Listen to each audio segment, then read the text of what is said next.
Lar de Frei Luiz apresenta a palestra que você não assistiu. Bom, vamos passar a nossa palestrante de hoje, é a nossa irmã Marcele Antunes Fajardo. Marcele é trabalhadora do Lar de Frei Luiz desde os 16 anos, que deve ter uns 2 anos que você trabalha aqui, né? Uns 2 ou 3 anos que você trabalha aqui. Bom, desculpe a brincadeira. O tema da palestra será a juventude no Espiritismo. Então, a nossa irmã Marcele, muito obrigado por estar aqui junto de nós. Fique à vontade. Boa noite, meus irmãos. Boa noite, minhas irmãs. Bom, sempre com muito respeito e com muita gratidão que eu piso nessa casa, que me acolhe, sim, desde os 16 anos de idade, na juventude. E quando me chamaram para estar aqui hoje, uma atividade completamente diferente de todas as que eu já pude participar, eu não podia escolher outro tema que não fosse esse, mesmo sabendo que é um tema muito complicado, que é um tema difícil. Há pouco tempo, assistindo uma entrevista de um palestrante famoso, conhecido, espírita, perguntaram a ele onde estão os jovens da casa espírita. E ele ficou meio receoso e perguntou: posso falar? Porque é um assunto muito delicado. Porém, urgente, necessário. Nossos jovens estão gritando por socorro. E nós somos espíritas, sabemos da existência da pluralidade, né? São várias vidas. Nós já estivemos aqui 20, 30, 40 vezes. Eles também. Então, a gente não pode mensurar a maturidade por idade, porque sabemos que a maturidade é espiritual. E essa casa em particular não vai ser uma autobiografia, mas eu não posso deixar de falar, porque foi a juventude que me trouxe para cá. E quando eu cheguei aqui, eu era simplesmente uma jovem. Eu vim trazida por uma médium que trabalhava e hoje não está mais entre nós fisicamente, a Elisa. E eu assistia às palestras aqui, os estudos aqui nesse salão. Só que era ela me olhando, né? Porque eu dormia, eu achava chato. Eu era jovem. E até que um dia ela teve a sensibilidade de tocar em alguém, e esse alguém me convidou para ajudar. Fazer o bem. Eu nem sabia que eu estava recebendo esse bem. Eu achava que eu estava ajudando. E me levaram a auxiliar as crianças do extraclasse. Na época, era, se eu não me engano, em cima, no teatro antigo, enfim.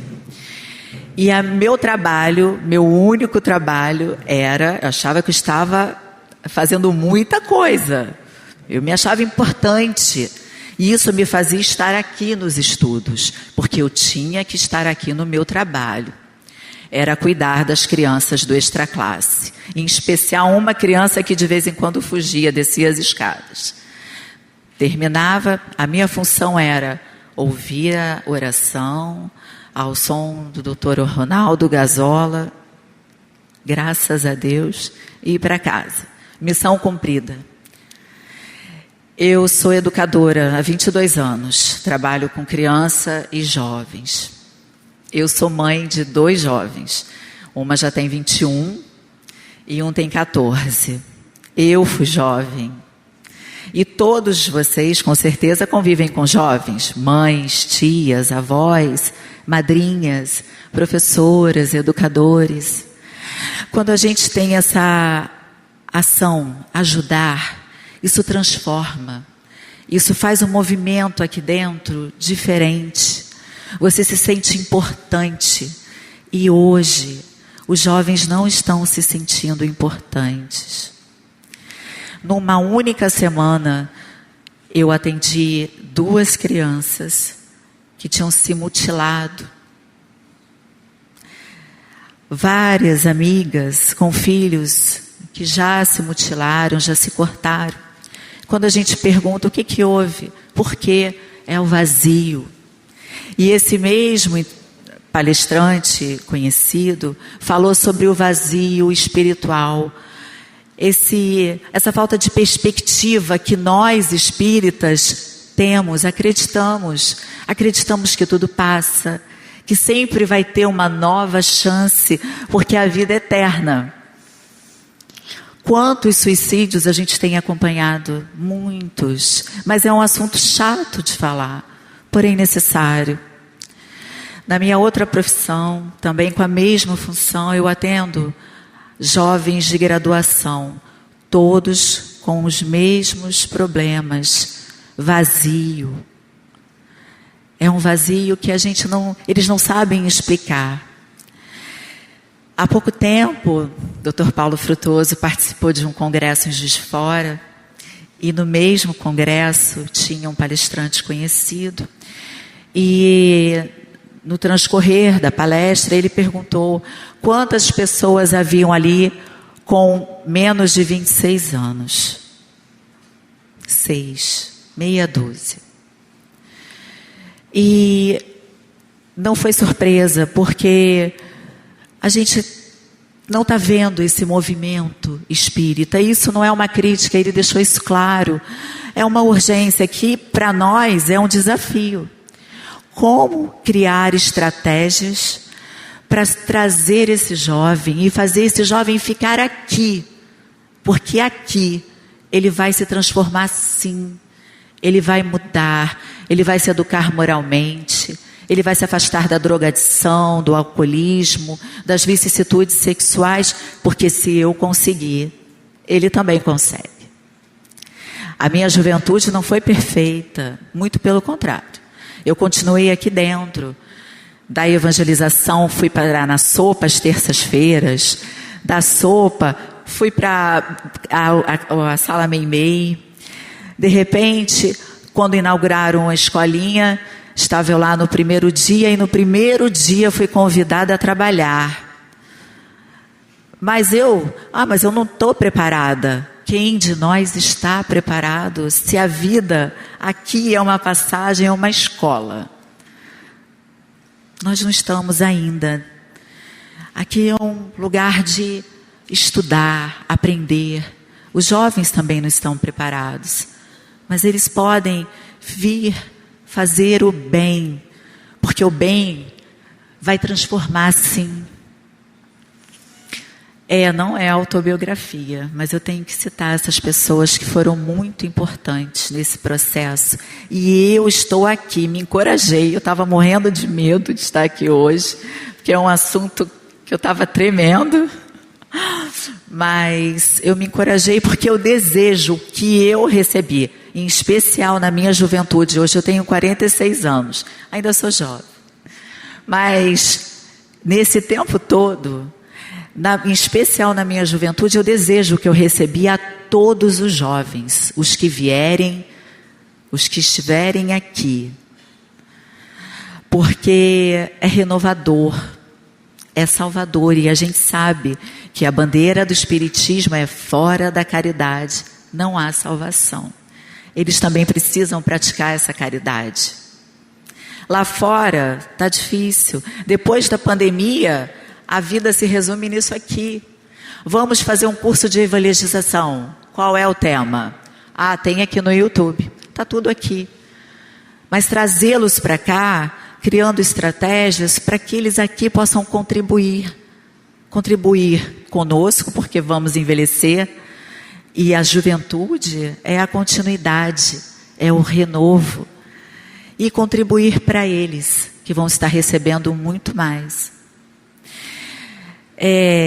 Foi um processo, né? A juventude continua sendo penosa, porque eu continuei com todas as minhas fraquezas, com os meus desafios, com os meus medos. é uma fase difícil. Eu vejo isso com as minhas crianças, com os meus jovens que eu chamo de crianças.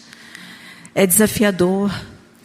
Mas aqui, sem que eles sintam, eles estão sendo preparados. Eles nem sabem.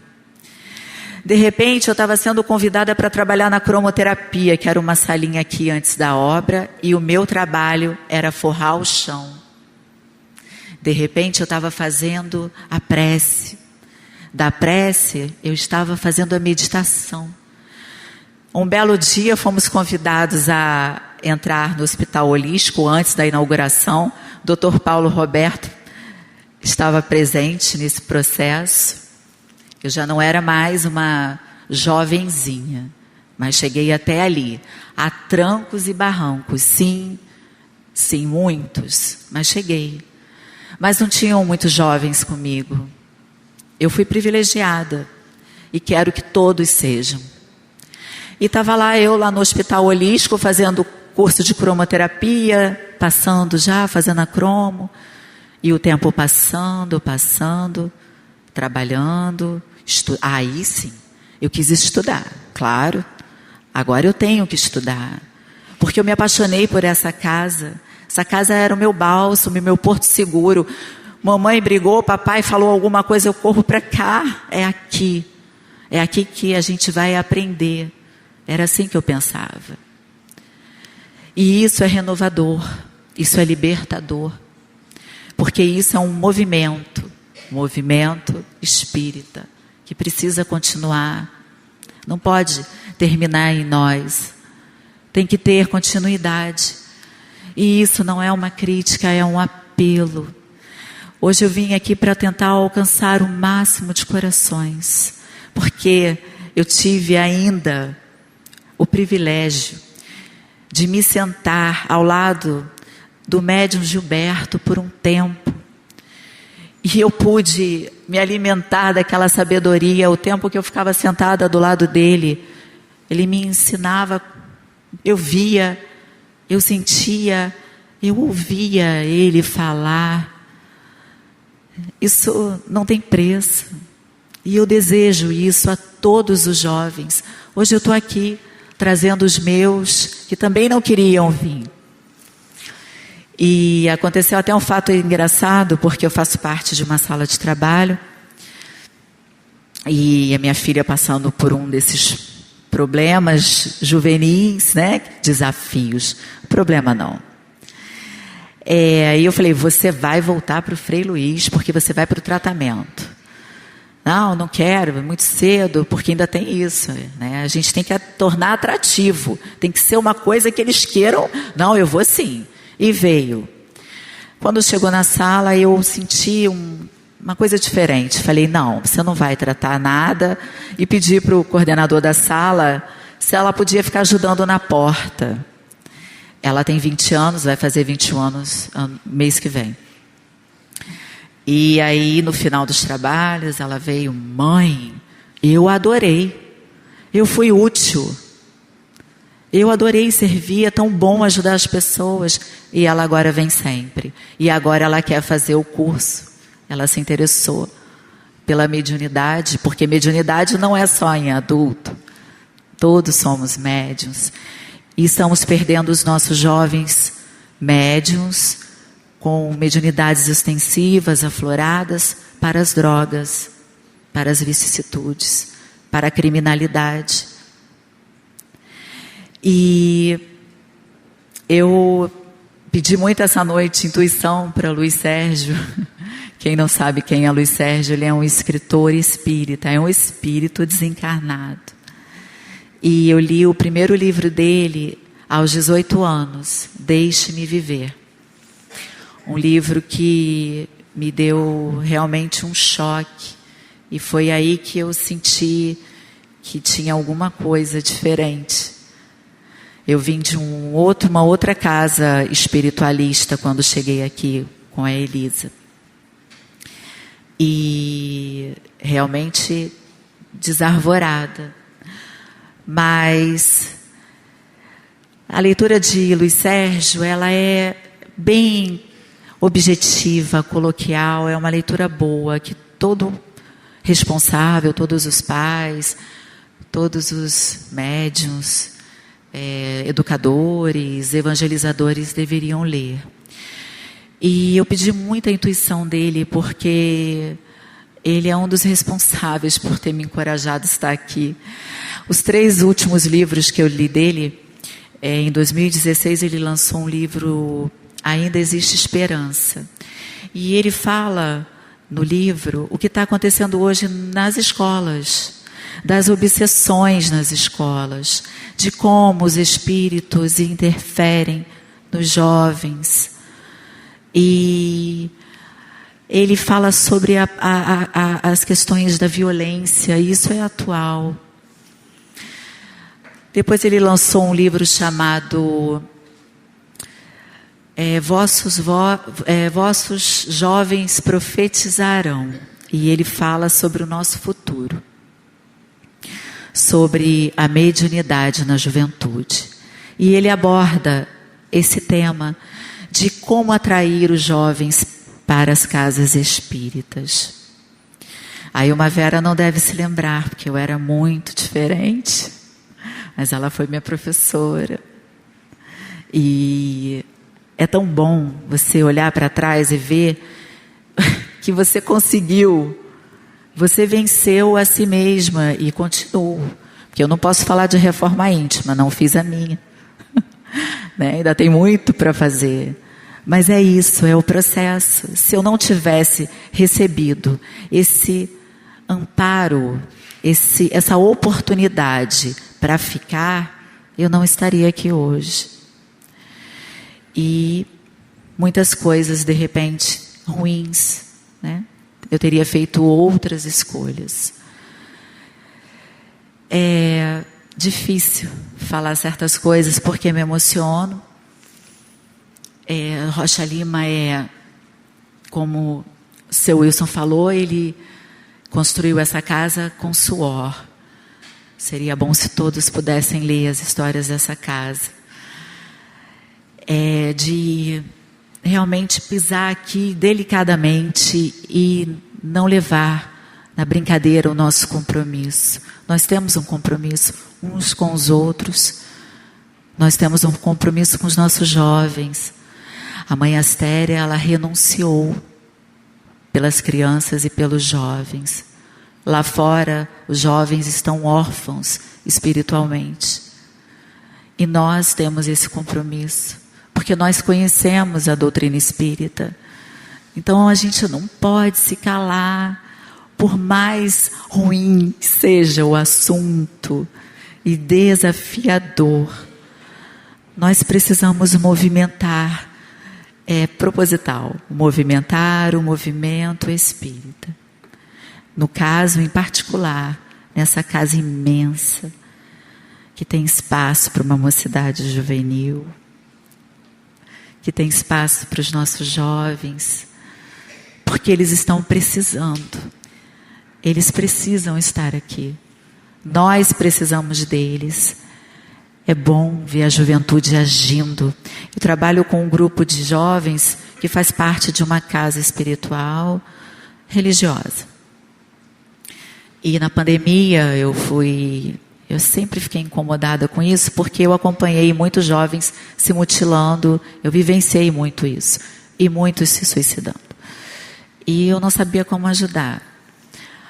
Aí veio a pandemia, recebi um convite para fazer o curso de evangelizadores da FEB, e no mesmo curso todos os participantes eram, como era EAD, né, participantes de todos os lugares do país, todos falando a mesma coisa. Isso antes da pandemia, na pandemia, né? Antes já havia esse vazio, na pandemia ele se exacerbou. Quando acabou a pandemia, foi um recomeço. E agora parece que é mais difícil trazê-los, porque é mais fácil assistir por aqui. Eu mesma estou fazendo a releitura dos mensageiros pelo YouTube, porque é mais prático. Mas essa não é a intenção. A intenção não é que eles se evangelizem. Você vem que você vai aprender tudo. Não é a teoria, é a prática. No próprio livro André Luiz fala sobre isso. Teoria sem prática é vazio. Nós precisamos exercitar. Não é o outro que tem que fazer, somos nós. E o exemplo arrasta. Um jovem, quando vê o outro, a minha filha trouxe 2 amigas, ficaram encantadas pela casa. Resolveram que querem estudar. Porque um vai trazendo o outro e vai contando as suas experiências e, de repente, a gente vai ver aquele portal sendo invadido pela juventude. E juventude gosta disso, de atitude. E esse grupo que eu trabalho, que é de outra casa religiosa, na pandemia, depois que eu assisti, que eu fiz o curso de evangelizadores, eu fiquei pensando como trabalhar, né? Como ajudar, fazendo pouco, mas a gente tem que começar. E elas me convidavam, meninas de 17, hoje elas estão com 20. Elas me convidavam para participar dos cultos que elas pregavam. Elas eram as responsáveis pelo culto. Elas se movimentaram e fizeram isso. E eu achava magnífico. Eu fiquei feliz de ver aquilo. E eles têm uma responsabilidade, depois da pandemia, criaram um grupo maior. Então, hoje, o grupo deles está no som, na iluminação, na cantina, juntando turminha para fazer retiro, passeio, arrecadar alimento para doação, quentinha. São os jovens, porque o jovem gosta disso. E o que eu percebi que eles não estavam lá pelo evangelho ainda. Eles estavam lá pelo grupo, pelo fazer, pelo vou me juntar e nós vamos ajudar, vamos embora na rua levar quentinha. É isso. E aí, elas agora com 20, elas já estão fazendo um culto mais renovado, um culto de quem está estudando. E foi isso que aconteceu comigo. Eu não queria estudar. Eu não queria, ficava sentada aqui, nem na escolinha eu ia. Eu tinha que ficar aqui sendo vigiada, porque eu dormia. E, de repente, nasceu em mim uma vontade de estudar, porque só praticar já estava diferente. Eu queria entender o que eu estava fazendo, quem sou eu. Começou a despertar em mim. E a mediunidade, ela não é uma brincadeira. Ela não é um teatro que a gente usa a nosso bel prazer. A mediunidade é uma dádiva misericordiosa, é o amor de Deus. Você vai como médium, porque você precisa aprender. Aprendendo, você vai ensinar através das suas atitudes, através do que você tiver de melhor.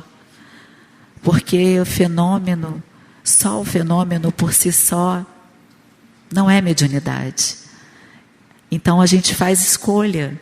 Mediunidade com Cristo, com a oportunidade de ajudar, de fazer o bem.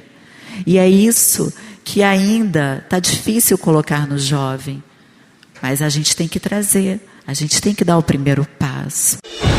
Lar de Frei Luiz está apresentando a palestra que você não assistiu.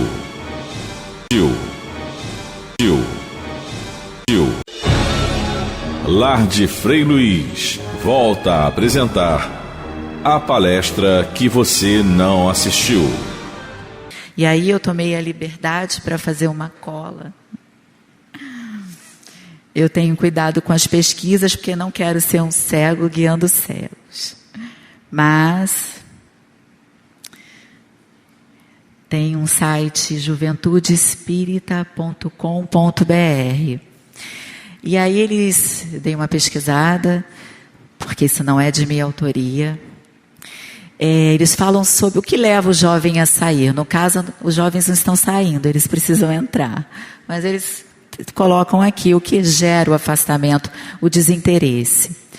E aí tem a dificuldade de conciliar os dias e horários e E é legal ter um dia para a mocidade espírita, para eles. É claro que nós temos que ter orientadores, experientes, claro.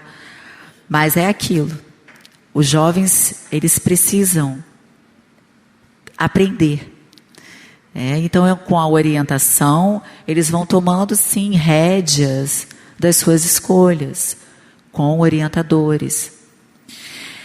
Não tornar o estudo atraente ou interativo. Falar na linguagem deles. Sabe, eu não sei se vocês conhecem o Tiago, ele esteve aqui. A linguagem jovem.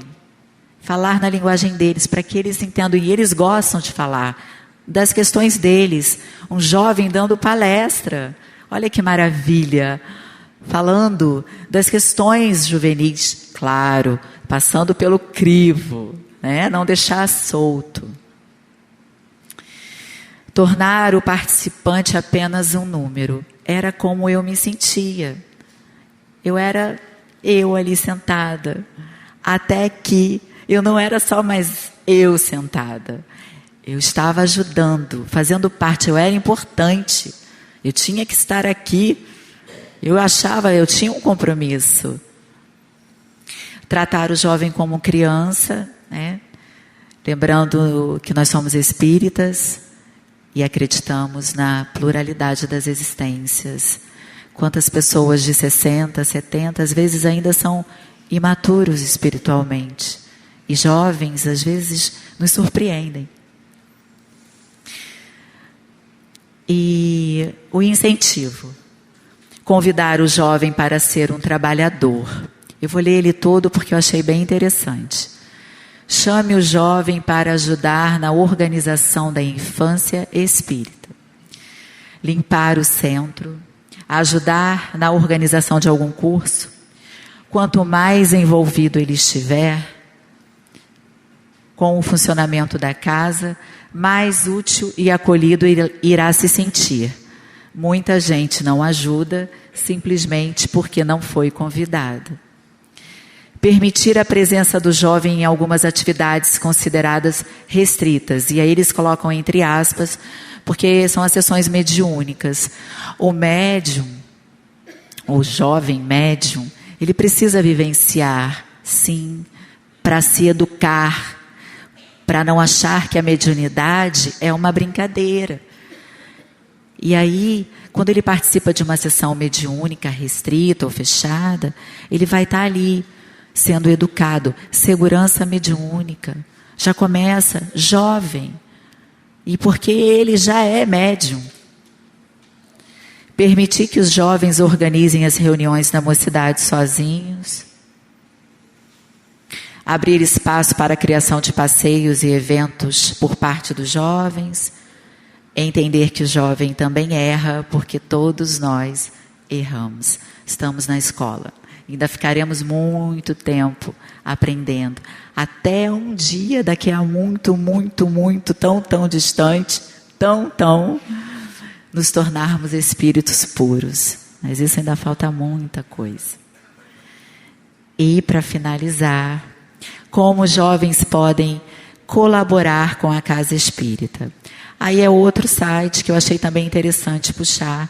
Recepção do centro, ajudar no preparo das salas, um jovem entregando água fluidificada, um jovem auxiliando nas alamedas, dando informação. Gente, isso é lindo, é maravilhoso. Criar um grupo musical, instrumentos musicais, jovem gosta de música. Criar um grupo de teatro.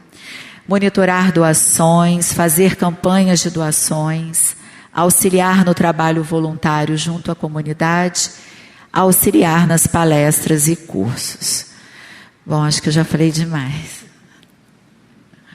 Então, eu peço desculpas. Quem esperava uma grande palestra, não foi uma palestra. É um pedido para nós. Pedido por essa casa que acolhe a todos. Essa casa bendita, maravilhosa, que nós temos que respeitar. e dar continuidade a esse trabalho suado. Obrigada a todos.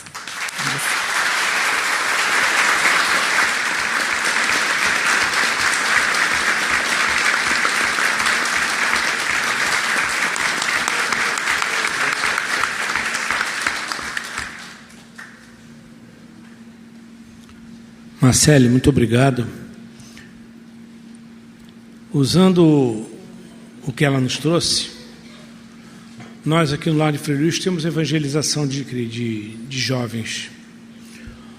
Tem umas 5 semanas, 4 semanas, 5 semanas, nós estivemos lá, eu estive lá junto com o Zé Luiz, que é o responsável pelo som, para ouvir das evangelizadoras e dos evangelizadores, e para dizer-lhes que precisamos reforçar o movimento da juventude espírita.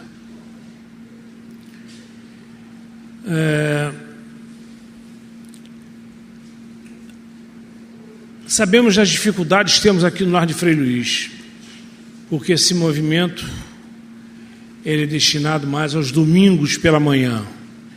E você tirar um jovem de 14, 15, 16 anos de casa, domingo, às 7 horas da manhã, não deve ser muito fácil, não. Aí cai justamente no que ela falou. Atrativos. E novamente o que ela falou. Música, coral, atividades.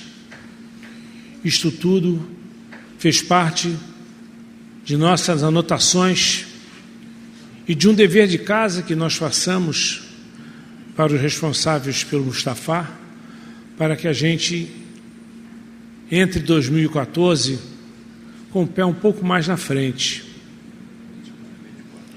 2014 não, 2024.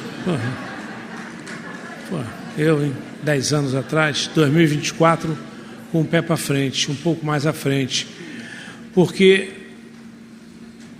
todos nós envelhecemos, né? Isso é a única coisa, uma das poucas coisas da vida que a gente não escapa.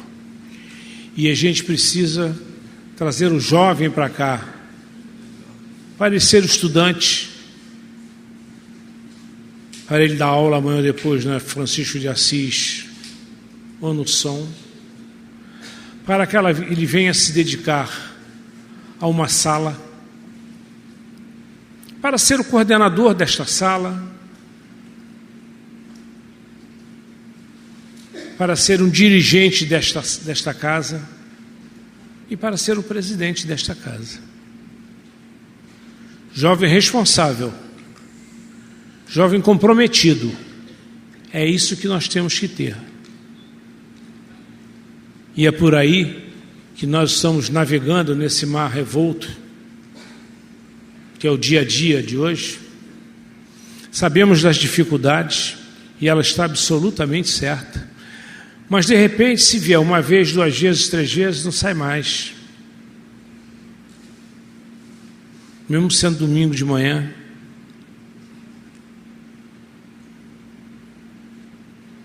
Eles lá em cima têm sempre um café, tem sempre um lanche, tem sempre alguma coisa para oferecer também. São evangelizadoras preparadas, evangelizadores preparados. Mas não adianta você ter um excelente cozinheiro se você não tem material, matéria-prima. Matéria-prima é o jovem. Então, a gente sabe das dificuldades, tudo isso que ela falou é verdade. Nós temos aqui na mesa uma médica do ambulatório que cuida de crianças e cansamos já de ouvi-la falar sobre a automutilação. Nós temos 240 jovens aqui de 4 a 14 anos e temos muitos deles lá já mutilados. Problema do meio que vivem, problemas com família Problemas é o que não faltam. As soluções é que têm que ser buscadas. E muitos deles entram em desespero, entram em agonia e saem se cortando, se queimando e acabam entrando aí para vidas não corretas. Por isso, aqui pedimos, aqueles que puderem, que quiserem trazer seus filhos para cá, basta que procurem a Casa de Mustafa. Lá serão muito bem recebidos, muito bem acolhidos, muito bem tratados.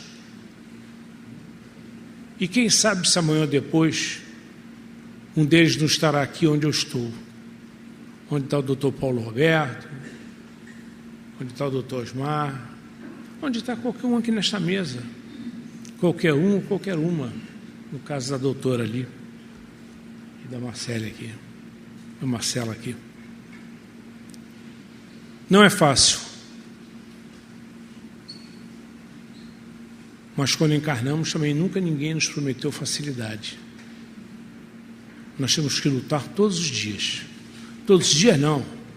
Nós temos de lutar a cada minuto de nossas vidas para tornarmos a vida um pouquinho melhor. A outra será melhor do que essa, a outra será melhor do que essa, a outra será melhor do que essa. Não sabemos quantas vezes regressaremos, mas é a oportunidade que temos para dar mais um passo. É essa que estamos aqui. Vamos procurar nos melhorar, vamos procurar trazer essa juventude, que a responsabilidade, Deus nos dá a responsabilidade da criação aos pais. Nós temos que saber criar os nossos filhos. Essa responsabilidade é nossa. Pelo menos até um ponto. Dali para frente, muitos deles ou dão um voo alto, ou dão, como se chama, o voo de galinha. O voo cai logo. Mas aí também já tem o seu livre-arbítrio, já tem a sua responsabilidade. Mas nós temos que ter a consciência tranquila de que os ensinamos a voar. Depois, cada um resolve da sua vida o que quer. Eu entendo mais ou menos disso porque eu tenho 3 filhos homens. Então, não foi fácil. Aliás, não foi fácil não. Não é fácil. Porque filho, você não tem ex-filho. Mas se até os últimos dias que você estiver na face da terra, você está sujeito a ter sempre alguns momentos de angústia, de aborrecimento, mas a responsabilidade é nossa. Vamos procurar levar da melhor forma possível. As agendas de a programação de 2024 já está à disposição lá fora. Quem quiser saber as reuniões do ano de 2024, as reuniões de quarta e de domingo, já estão disponíveis lá fora. Como também já está disponível as agendas de 2024. Então, se você já quiser começar a programar a sua vida de 2024, tem a agenda tradicional, que é a de couro, e tem a agenda esportiva. Nós temos um livro na casa, que foi um livro escrito por Frei Luís. Tem mais de 100 anos isso. Este livro é um livro que Frei Luís escreveu sobre Santo Antônio. Eu digo que é um best-seller. Livro muito bonito. Foi achado aí por um irmão do sebo, um dos sebos da vida aí. Ele trouxe o livro. Nós refizemos o português todo do livro, que era um português arcaico, mais lá de trás. O livro foi todo refeito, foi todo redesenhado. E aqueles que desejarem também, na livraria, o livro sobre Santo Antônio de Pádua, escrito por nosso amado Frei Luís. Karina, uma música, por favor.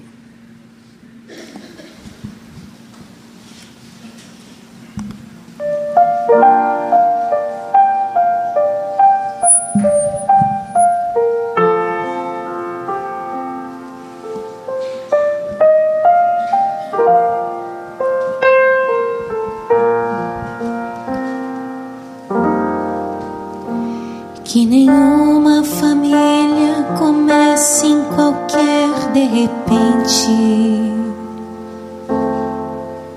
Que nenhuma família termine por falta de amor.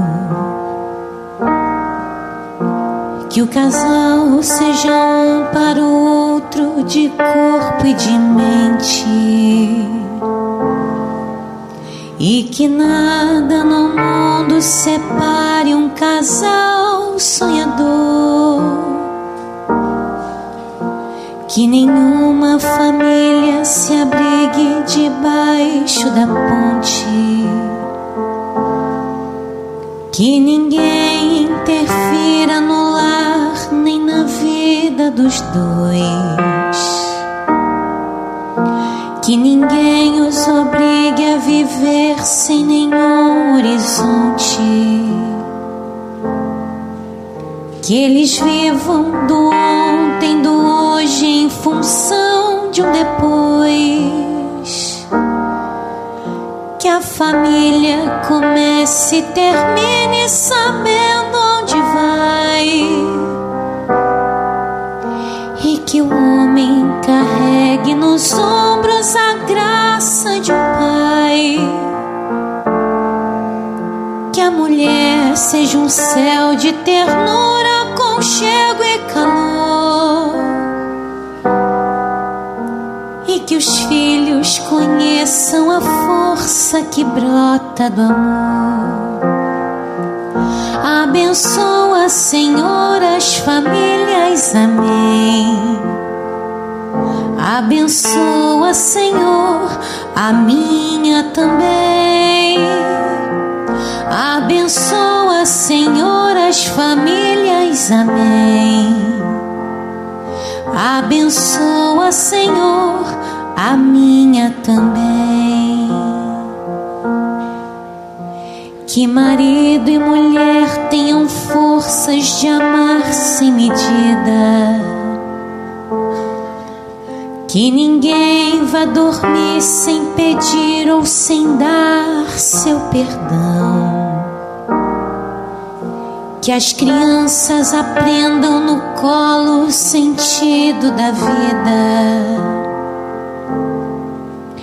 Que a família celebre a partilha do abraço e do pão.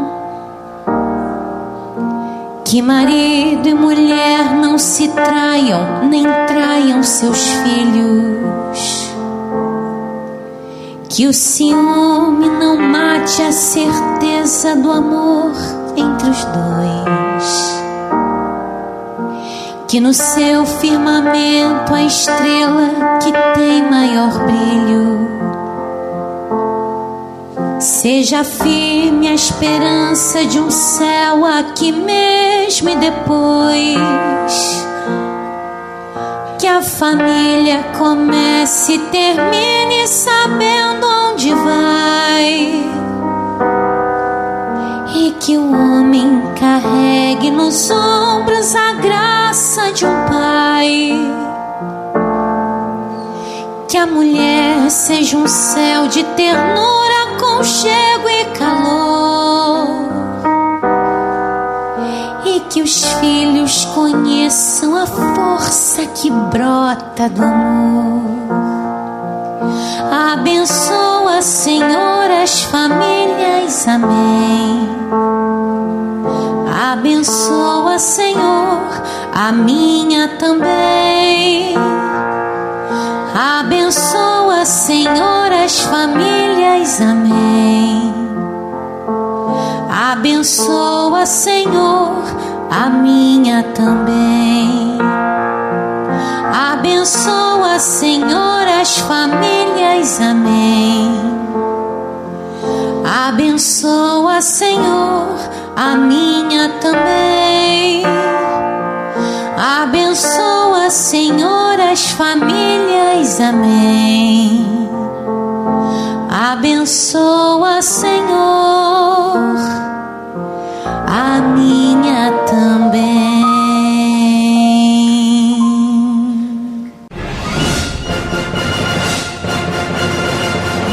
Lar de Frei Luiz apresentou a palestra que você não assistiu.